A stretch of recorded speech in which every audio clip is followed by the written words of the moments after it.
Guys, so I'm going to share with you the story of the breadfruit tree. So down in Hilo, there was a guy named Pooh, and he was experiencing a famine, right? His kids he couldn't feed his kids. And so what he did was he went to a temple and he spoke with a mo'o, which is kind of an ancestral being that can have a lot of different meanings. Generally has a lizard appearance. Okay, so he spoke, and this mo'o told him that he needed to die. So basically, he needed to die and be sacrificed so that the people could eat and live.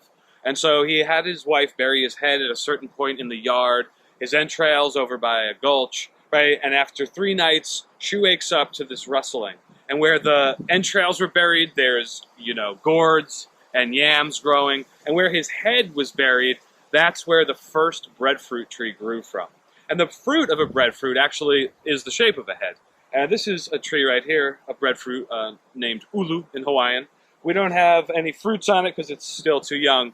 But what we do is in our orchard, to kind of honor the spirit of this story, we plant berry compost buckets. And so if we have bones or entrails, any kind of meat waste, it goes in there, feeds the tree, turns into fruit, feeds the people, goes back in, feeds the tree again, and it's the whole cycle.